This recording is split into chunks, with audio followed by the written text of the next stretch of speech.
I'm Quadri Isiaq once again in the program. Issues and reality. Today, as you all know, coincides with the Nigeria's Independence Day. Today, Nigeria clocked 65. That is the independence we got from the British on the 1st of October 1960. Today makes it 65 years since Nigeria has been in existence as a sovereign state. 64. 64 rather, pardon me. 64 since Nigeria became a sovereign state. But there are a lot of questions from different angles. Does Nigeria look anything like a 65-year-old person? And 64-year-old person, and looking at everything, let's go down from the beginning. How did Nigeria start? How did we get here? And then we'll talk about the mood of the country today. Because normally, Nigerians are very, very happy people, and we expect people like Nigerians to be in festive mood today. Because I don't think on the street there's a mood, there's any cause for anybody to be festive. But today I have with me Comr, Tajudeen, Habeeb, probably known as Tallest, who will be giving us his own opinion on the situation of Nigeria. You're welcome on the show. Welcome. Good afternoon, dear listeners at home. It's been a while. It has been a while. Let's start from the beginning. Nigeria at 64. Like at a glance, what we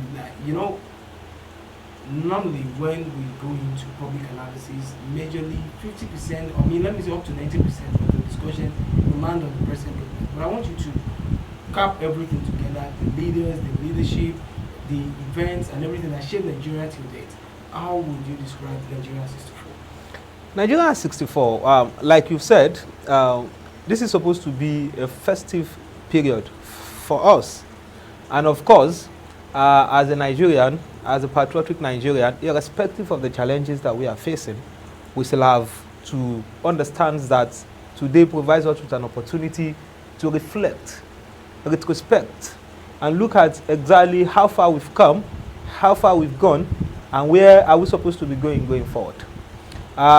Nigeria got the independence in 1960.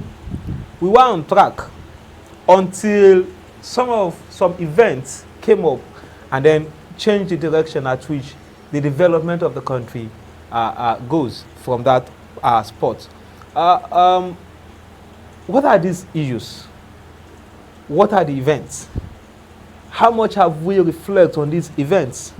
How much have we tried as much as we can to make sure that even if we cannot kill some of these issues, have we reduced it to the minimum barest? Those are the questions that we're supposed to ask. And if you ask me, I'll tell you that it is not just about the leadership alone. Together, we have a role to play as the followers. People coming to be the leaders of tomorrow as well. Because leadership in Nigeria has been a rotational thing, either by term of office as described by the Constitution, or by natural occurrences. We have had several different leaders leading the country, both at the federal level, the state level, and the local government level. So it is not just about some individuals. It is not just about some particular people. It has been a system that produces different people. These people that has been produced, what have they been doing to aid the development of the country? And that's exactly the reason why I said it is not all about the people at a particular period of time at the ends of affair. It has to do with the followership as well. How much are we supporting the country to go on the direction of development, and not that we were looking at an opportunity to say that, oh, if this person leaves and another person comes, it is our own turn as well. I think those are the things that has impeded the pace at which the development of Nigeria has been. But just like the president said this morning, we have a cause to say, yes, we are moving as a country, considering, especially from the perspective of human capacity development. Nigerians across the world are doing very fine and great wherever they find themselves. Whichever sector we find ourselves, you discover that Nigerians excel. This alone calls for celebration.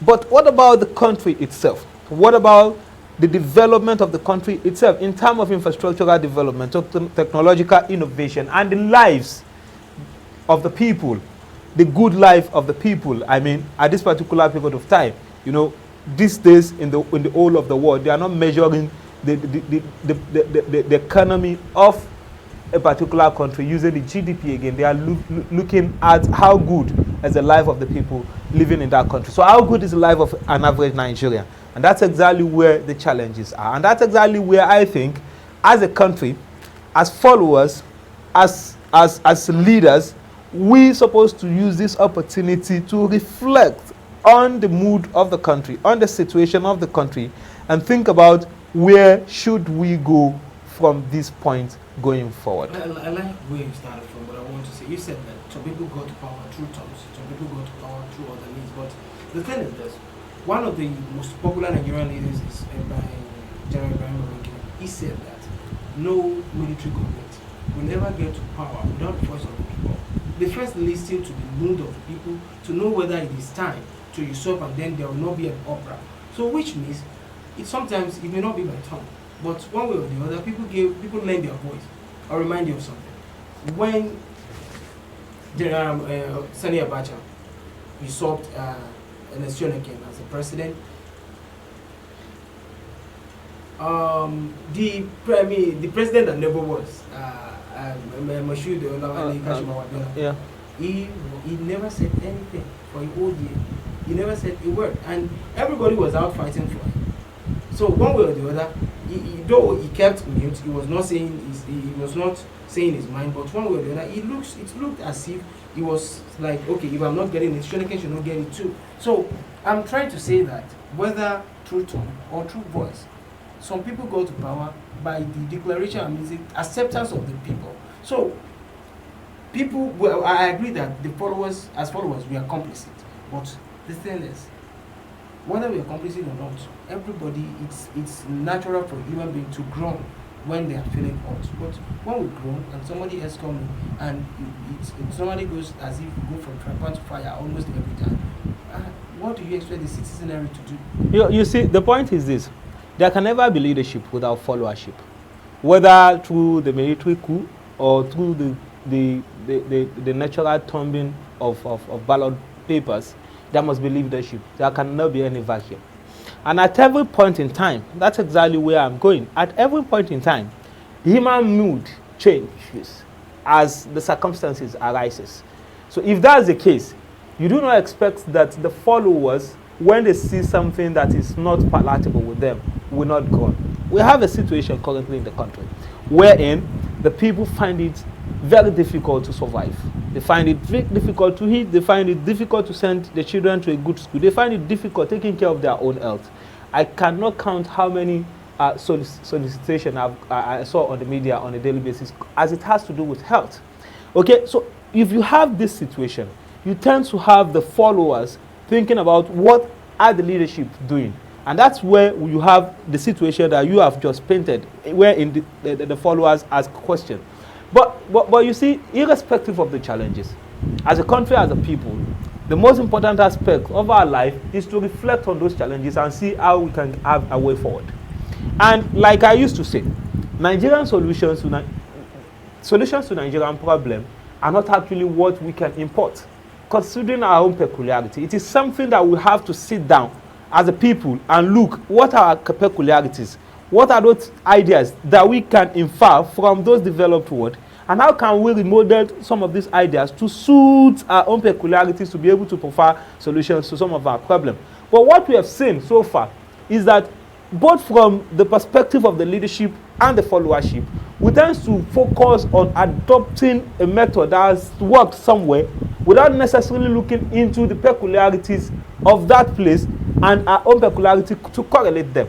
If we didn't do this, we tend to have a situation whereby we adopt a policy, it fails, and we adopt another one, which has become what the Nigerian situation is currently. So I'm not saying that it's all about the leadership alone. No, I am saying that the solution to Nigerian problem lies both with the leadership and the followership. Like I said on the program yesterday, we are a kind of people that is so forgetful that if you have a problem this minute and a cosmetic solution is provided the next minute, we tend to forget the foundation of that problem and go with the cosmetics. And the moment this cosmetics approach wash away, we are back to square one, and then we start over and over again to say, oh, we have this problem and we are having this problem. So it's a matter of us, the entirety of the country, as it has to do with leadership, it has to do more with leadership, because they have to lead. They have to be the one to take us to the direction that we're supposed to go. So we have to come together, look at the problems of the country, and try as much as we can to make sure that we provide a sustainable solution to some of those challenges. Okay, the thing is this. There's a culture in Nigeria. Since 1960, the people that got to independence in 1960, they blame the white man.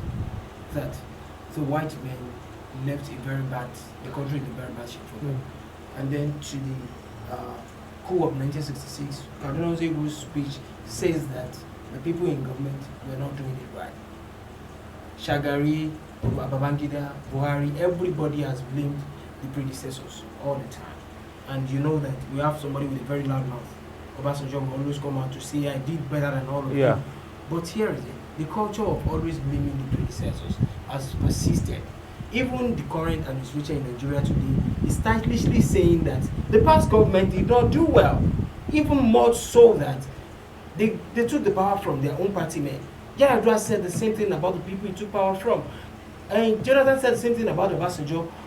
When are we going to have leadership that will take responsibility to say that I'm responsible for everything that happens during my term, and lay the things bare for us to see? That has always been the problem of the Nigerian leadership, and that's exactly the reason why you tend to see that we are stuck when it comes to measuring progress, because everybody that comes in doesn't take responsibility. They rather shift the blames, and then of course there's somebody that has gone, you are blaming him. What would the people say? Oh, they won't be able to hold that person to ransom. So in a bid not to hold them to ransom, in a bid not to hold them, tie them down to their own mandate, to their own campaign promises, they blame the past government. And that's what I mean. That is part of the challenges that we have had.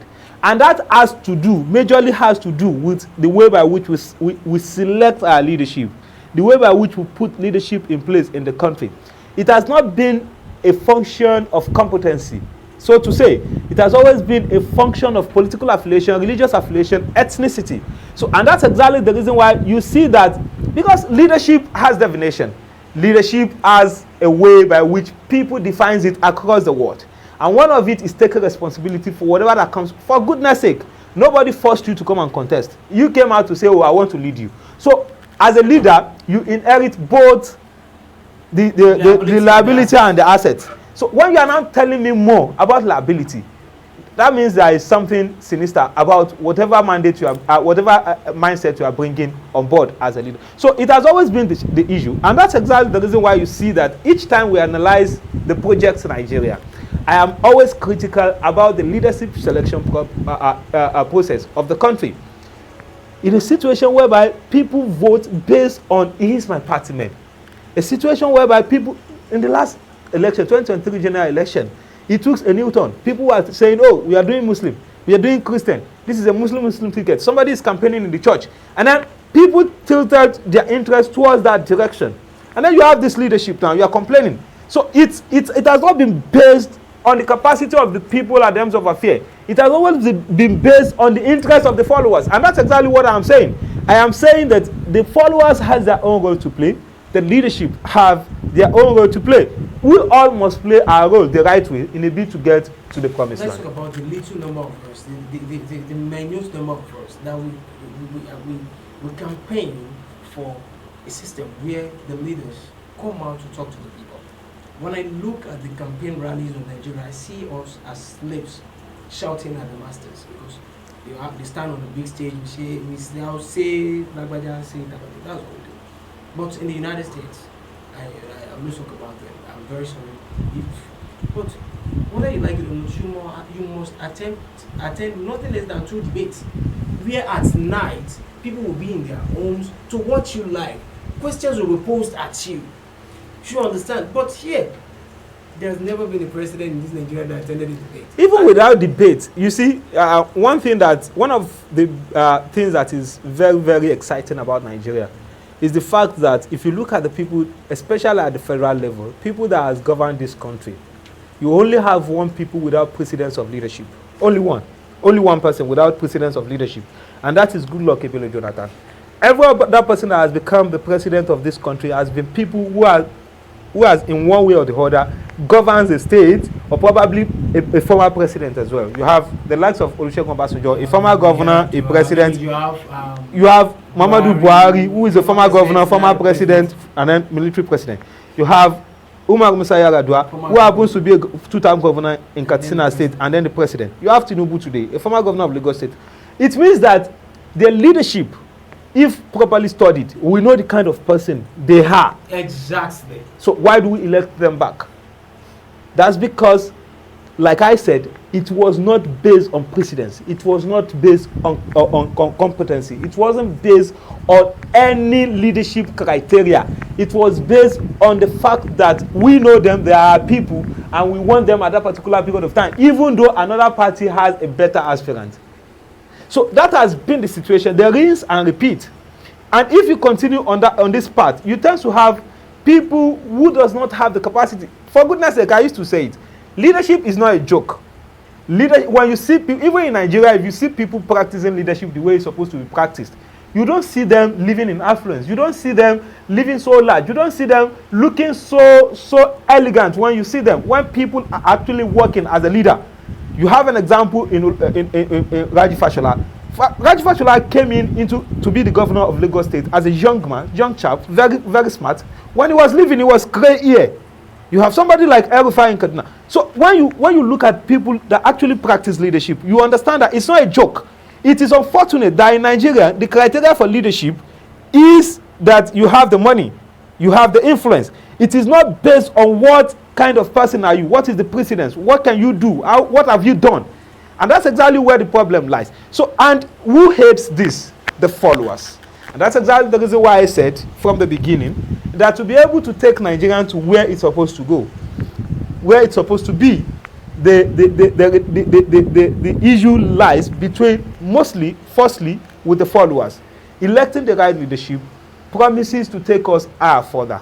If we do not have the right people at themselves, because like I was telling some people yesterday, it takes one person. Just one person. It takes one person. It is just because you for single. Yes. I gave an example it's my joint in my family house yesterday, and I gave an example. I told them, we all sit at this assembly every evening. When it is time for Salat, we go. If you want to know the influence one individual has on all of us, if we sit down here today, nobody stands up among us to go and pray. None of us will stand up. None of us. Until what prompts us to pray every day is because at the moment the Azan called to prayer, somebody stood up and said, let us go and pray. So it becomes a burden on you as a Muslim not to stand up because you feel, everybody is going to pray. Why am I going to sit down?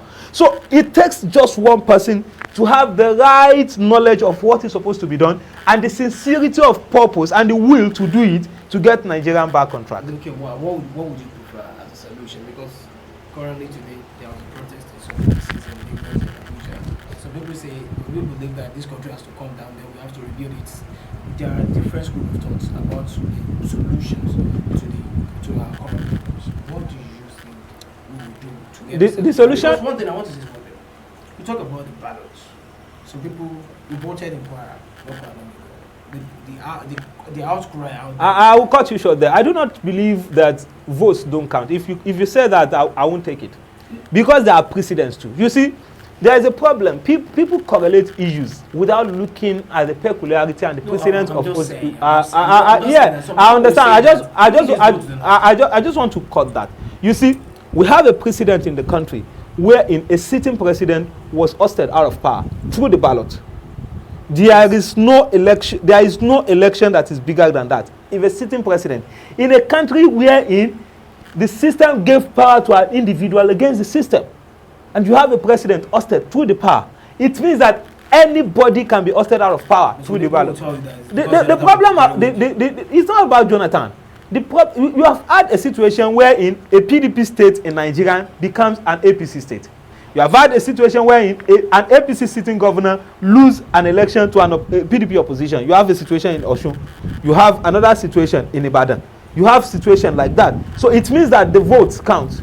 You have a situation whereby the incumbent governor of Abia State is a Labour Party person.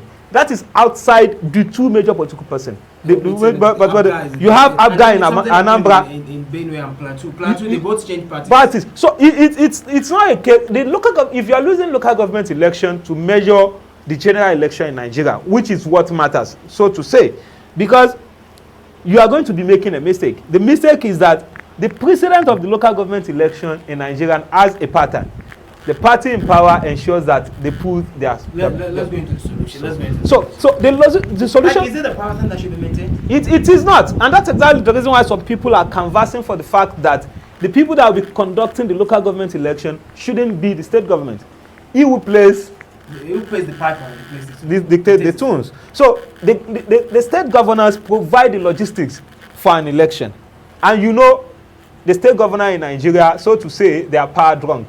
They want to dictate exactly what happened at the end of that, irrespective of whatever. So it has been a precedent that has been challenged, even in the court of law. But because of the system that we run, like I said, individual are vested with the power. Yeah. So the whole system needs to... That when the president pronounced the autonomy for local government, and it goes through the court process, and the Supreme Court pronounced that the local government should be autonomous.